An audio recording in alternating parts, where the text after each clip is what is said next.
Reverend Dr. Raymond Anderson is an ordained Centers for Spiritual Living minister serving the Centers for Spiritual Living Greater Baltimore community as our spiritual director.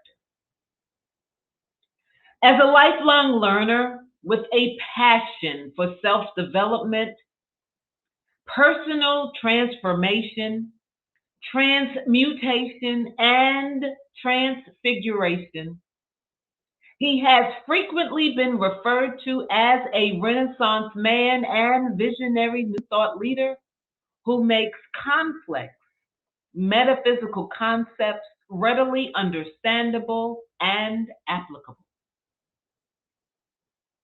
His mission is to live, move, and be an active member of society who serves to educate, elucidate, and emancipate people and communities to awaken and empower themselves. ACTIVE is an acronym that stands for authentic, compassionate, transparent, inspired, vibrant, and empowered. And he continues to live his bliss as a teacher, minister, author, workshop and seminar facilitator, visual artist, ASL interpreter, and ASL performing artist, mentor, father, grandfather, and more. I give you the the Reverend Dr. Raymond Anderson.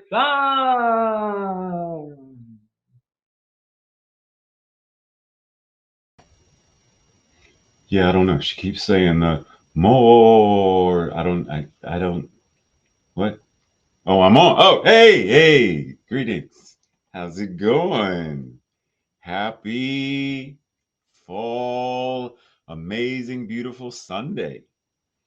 So yeah, we're if you haven't by any been paying attention thus far, with Sue's amazing pre-service meditation, invocation, spiritual practice, and Leo's amazing music and Tracy's amazing announcements. Like if you haven't been paying attention, then you might have missed that we are talking about money. Now, clearly, we are talking about money from a spiritual perspective, which a lot of times we somehow miss that concept. But today we are specifically talking about this idea of playing with money.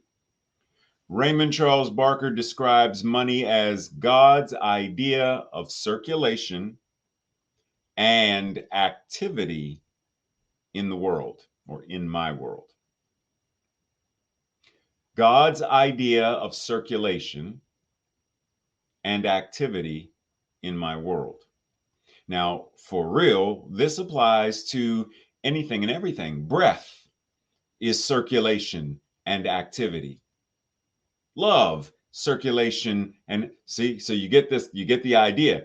God being all there is, then this idea of God circulating and being active in and as the world applies to everything.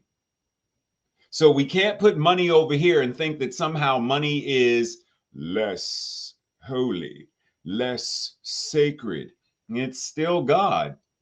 But our invitation is to recognize that, to heal any trauma or previous conditioning we may have had regarding money. Removing the idea that money is secular only, and then there's this other whatever holy concept or sacred concept. This is God, that's not. I mean, Moses said you can't serve God and mammon, but say what now? And that's a different concept. But the point is, we repeat and repeat Money doesn't grow on trees. And repeat. And repeat. What did I say 2 weeks ago? It's easier for, camel to pass through the eye of a, and repeat. And repeat. And we continue with the same consciousness that reaps the same harvest. So it's time to switch things up. It's time to change our understanding of and be willing to have a more quote unquote playful. Now, playful does not mean not respectful, because you play sports and there is sportsmanship and there's integrity in the game. And so it's about how do we approach it with a different level of joy and appreciation. As Sue said in the meditation, I am worthy and I get to choose. I get to choose how I will use all of the things and all of the ways that spirit avails itself in, through, and as me. Eric Butterworth says, there is little likelihood that your life can become fully functioning with prosperity unless you have a positive and creative attitude toward money. Now, if you've been listening to me for any length of time, then you know I don't necessarily, that word positive, for me, it's about being life affirming. There is little likelihood that your life can be fully functioning with prosperity unless you have a life affirming and creative attitude toward money. Breathe. When we think of money, do we feel life affirming? Do we feel creative? Or do we feel stagnant, stuck, and fearful? What is the attitude that we have towards this thing called money? Do we have the cultural attitude of it, or do we have the spiritual attitude of it? What is the attitude? Like, that's literally where each one of us are invited to start. What is my attitude towards money, regarding money?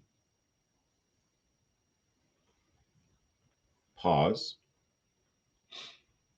We're going to play a little game for a second. Playing with money. We're going to play a game for a second. If I ask you, what do you currently see on the screen? And what is the difference between the two?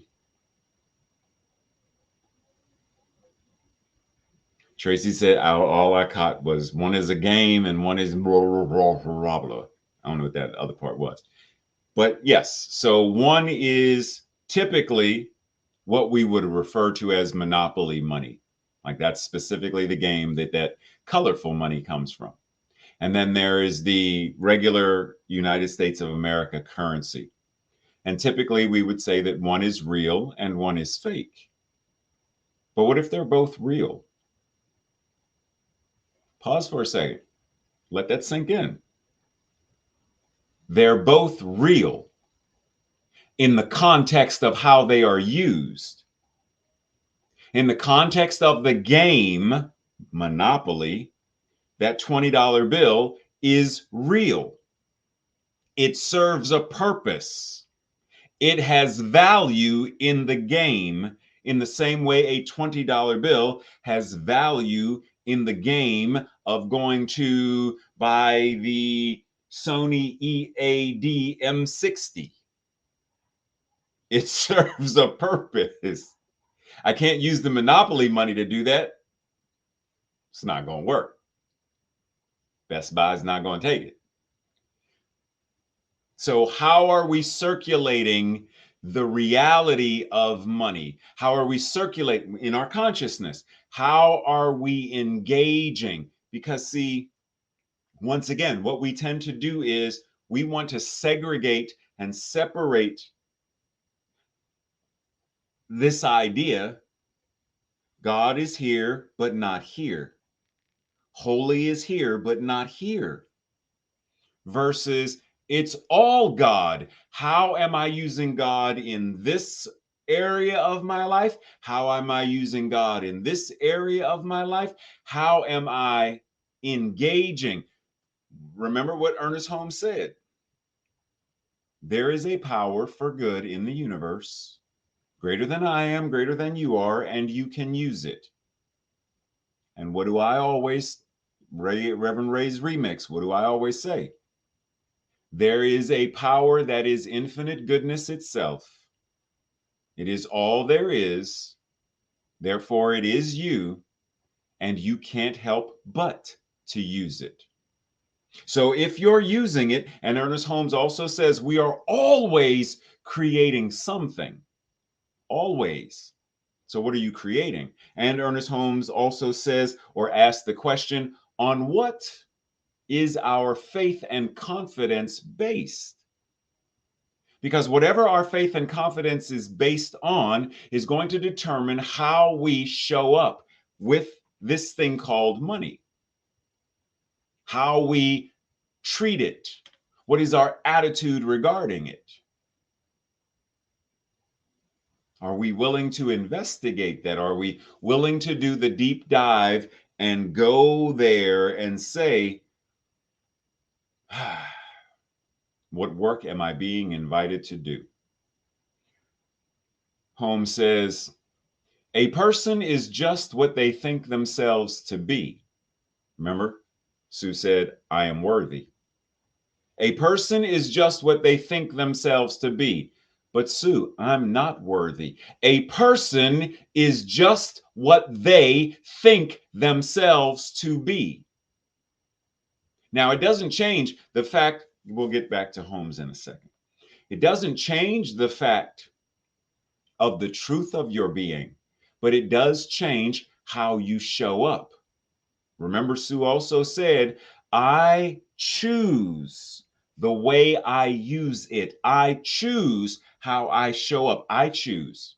So if I choose by my own consciousness to say, I am not worthy, I am unworthy, I am worthless, whatever words, whatever concepts, then by my own choosing, I am going to then act a certain way.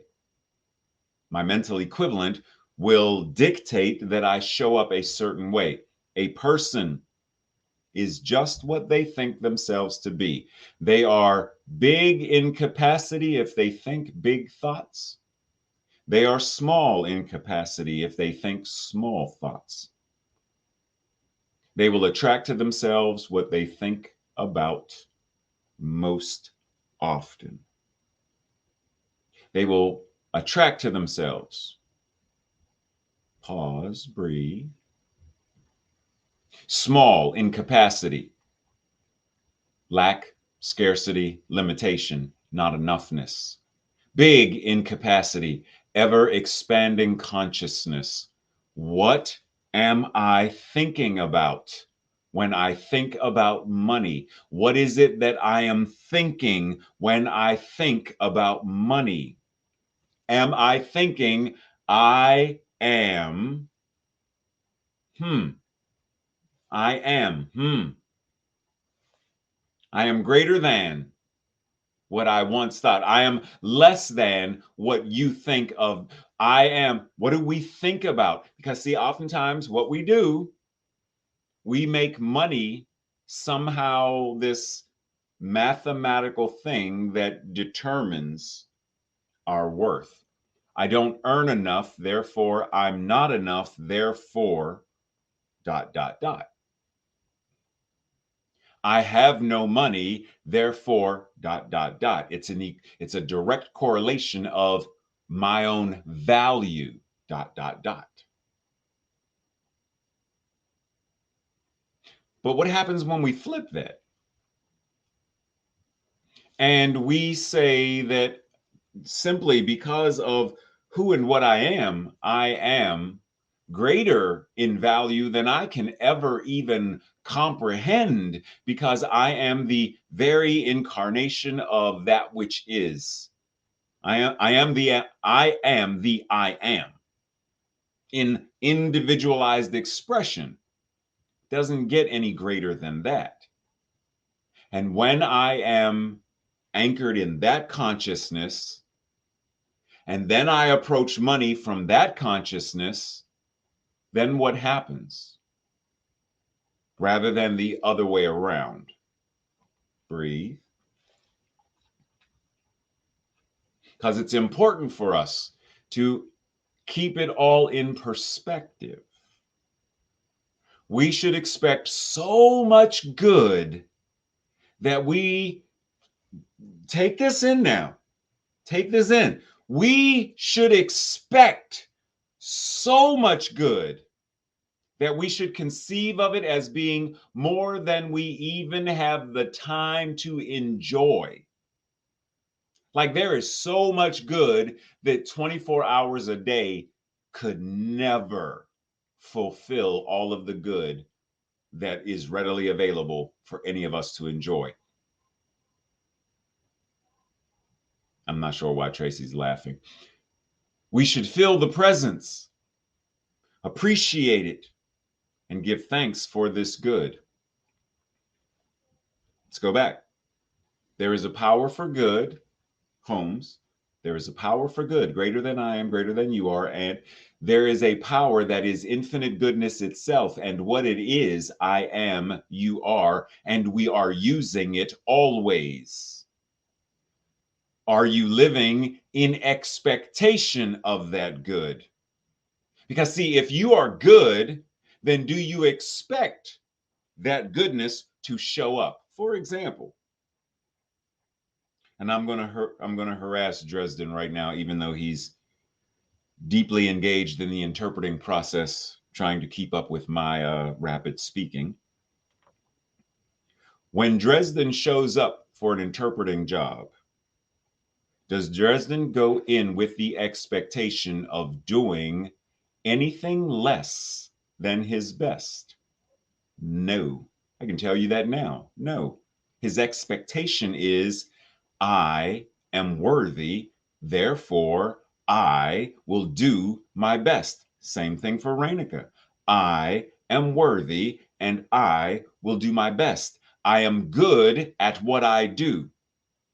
Does this apply to our musical guest today, Leo? Of course.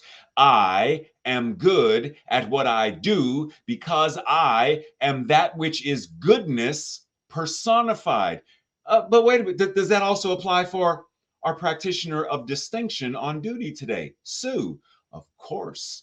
I expect my meditation to be effective because I am that which is goodness individualizing itself as me. Why would I not conceive of it living, moving, having its way in, through, and as my life? Of course, I feel the presence of this good. Of course, I appreciate this good. Of course, I give thanks for this good that is what I am. Therefore, I feel my own presence. I appreciate my own gifts and talents, and I give thanks for me and how I show up in the world. I pat myself on the back because I know I'm a skilled interpreter. I pat myself on the back because I know I am a skilled musician, vocalist. I pat myself on the back because I know I am a practitioner of distinction. I pat myself on the back because I am an amazing host with such vital energy that I know prayer works. Come on, Tracy, I hear you there, right? Why would we expect anything less? And yet, oftentimes we do. We expect so much less, and we conceive of, not enoughness in the world, not enough time, not enough this, not enough that. We don't feel the presence. Or actually, we feel the presence of lack. We feel the presence of, woe is me. We feel and we therefore depreciate. We lessen the value of it. And we are in capable of giving thanks for the good because we refuse to recognize it because our attitude is that of. But in this moment right here, we get to change that. In this moment right here, we get to reaffirm a different concept. We get to ask, how much good, this is me asking you, how much good can you conceive of just in general? How much good can you conceive of in your life? How much good can you conceive of as your life? Marinate on that for a second. And not just how much good can you conceive of, but how much good do you conceive of? See, what I can, I can get up and go for a 5-mile walk today. I could, but will I? I could contact Sue for prayer and meditation and a practice session. I could, but will I? I could work together to communicate, to collaborate, to cooperate in an effective manner. I could, but will I? But am I? Do I? Is the question. And right here and right now, we have that opportunity to engage in that practice. Reverend Harry Emerson Fosdick says, a dollar is a miraculous thing. Now, how many of us have actually thought about that? A dollar, a single dollar bill is a miraculous dollar bill, y'all. It's a miraculous thing. It is a person's, I'm ignoring Tracy right now. She's trying to make me laugh. It is a person's personal energy that is being, I don't like that word, reduced, being demonstrated in a portable form. It can sometimes go wherever it is that we cannot. It lifts burdens and saves lives, which that individual, that person, may not directly deal with. In other words, here's a dollar. I give it to the clerk at the supermarket. It then goes into a drawer. I don't know where it goes from there, but it circulates, it moves. Every hand that touches it, it changes, it lifts burdens, it saves lives. Why? Because it is the energy of the divine. It's not just a dollar. It literally is molecules, it is energy, it is vibratory spirit. So everything it touches, it has to change because God is always acting upon itself. God is always acting upon itself. What did Holmes say? We are always creating something. We are always either lifting burdens or creating more burdens. We are always saving lives or endangering lives. We are always creating something, creating from the expansiveness, or we are always creating something. Did you hear me? I said we are always creating something.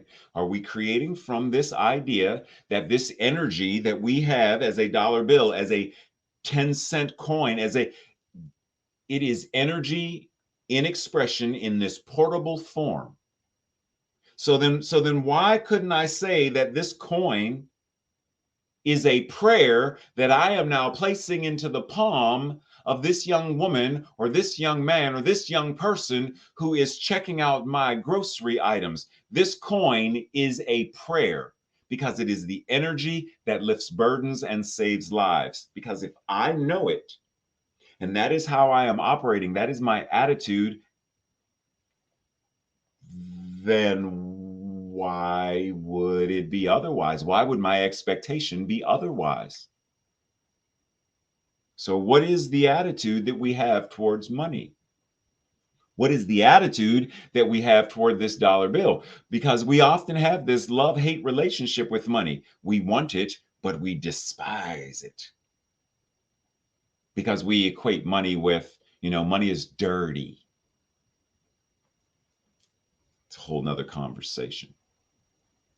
But once again, we are invited to change the concept we have about money, change the concept we have about what it means to be financially free. Financial freedom also equates with economic freedom, clearly, but also educational freedom, medical freedom, the freedom to live in an equitable and just society. Freedom meaning no racism, sexism, homophobia, because none of us are free till all of us are free. None of us are financially free till all of us are financially free.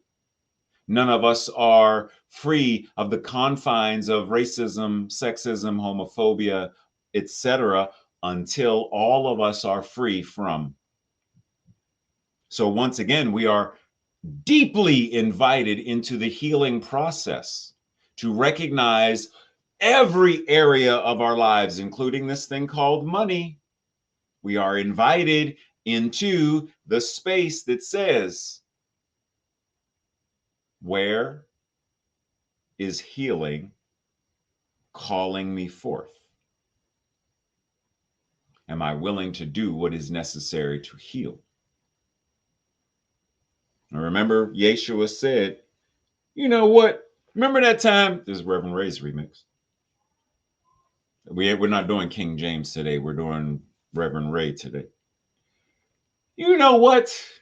Remember that time that I was hungry and then none of y'all give me a sandwich? Remember that time I was tired? Y'all didn't offer me a bed. Remember that time, lost my clothes for whatever reason, and I'm in the street butterball naked. None of y'all offered me a jacket.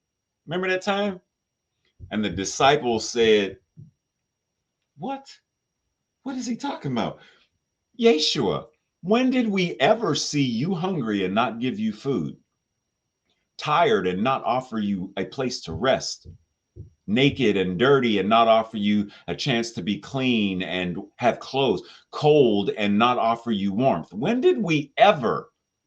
And Yeshua said, see that person over there? You didn't offer them a sandwich.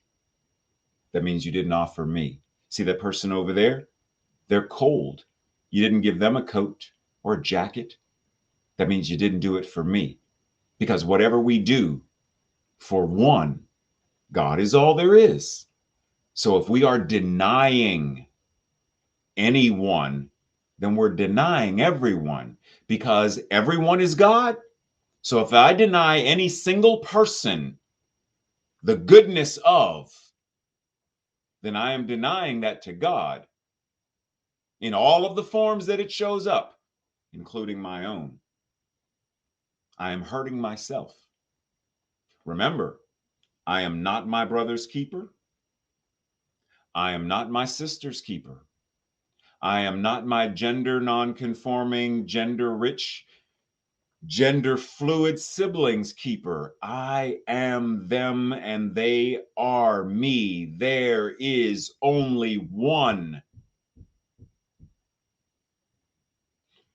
Phil says, financial freedom is when you never do anything you don't want to do for money.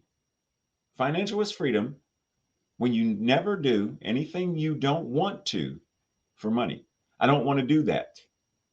I don't have to. And you never omit doing something that you want to do because of lack of, I would love to do that, but there's no money in that. How many of us who went to college, or maybe you didn't go, but you were still part of the conversation that said, you're going to get a degree in what? Ain't no money in that. But my heart, your heart's not going to feed you, boo. You need a real job. One that's going to put food on the table and clothes on your back. Following your heart. That's a great hobby, but you're not going to live off of a hobby. But what if we now deconstruct that consciousness and that paradigm that exists in the collective so that you can make money, earn money, create wealth and prosperity doing whatever you love? Oprah did it. is doing it. Many people are doing it. And you don't have to earn and grow your wealth while having your foot on someone else's back to do so. We can completely deconstruct the paradigm that says, in order for me to have, you must have less. In order for Sue to pray this amazing prayer, somehow it reduces my ability to pray and Leo's ability to pray. When Dresden interprets, somehow there is less sign language for me to use or Renuka to use. Huh? Makes no sense, right? Then why would we apply that to money? It's time to deconstruct the entire paradigm and live from a completely different space. And part of that includes changing how we relate to money. Stop burning it, stop avoiding it, stop treating it badly. What is the relationship? Literally, what is your relationship with money? Because money is God in form. What is your relationship with God as it shows up in the form of money? Now, part of this is, well, then what is your relationship with yourself? Because how you are in relationship with yourself determines how you are in relationship with another. Think about that. If there's a song, I love myself so much so that I can love you so much, so that you can love you so much, and then you can start loving me, right? But I hate myself so much, so then I hate you so much, so then you hate me back so much, and then we can all go to war. You follow the consciousness that self-hate creates projected hate. And until that is addressed, until that is healed, until it is, then I'm going to continue to perpetuate this, whatever that is. It works the same way for money. If I don't feel worthy of it, then I'm going to push it away. I don't deserve that. But Reverend Ray, I want to write you a check for because I feel that your ministry has, but have I really done enough to earn that? Do I deserve such gratitude coming to me in the form of money? Do I deserve that? Because if I don't feel that I do, I'm going to push it away. We do it often. And right now, once again, we are invited to shift and change the paradigm related to it. Have fun, just like you do. Have fun with your friends. Have fun with your money. Develop a relationship where you have fun, where you are able to play.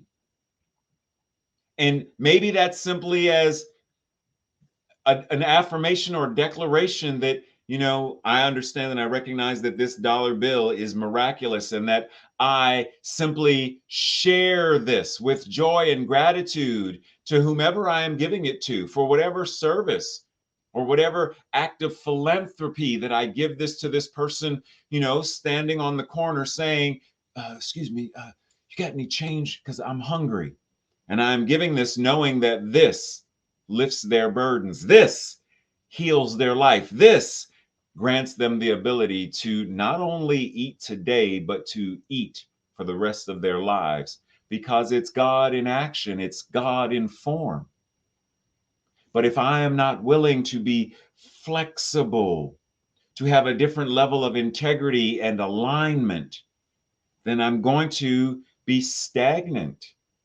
I'm going to hoard and restrict.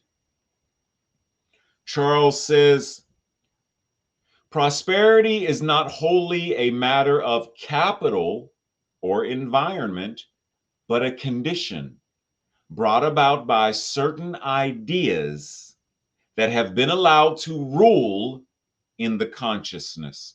What ideas have you allowed to rule in the consciousness? Because prosperity isn't just about the money itself or the environment of money itself. Prosperity is about the condition that is brought about by certain ideas, certain beliefs, certain paradigms, the consciousness that we have allowed to rule.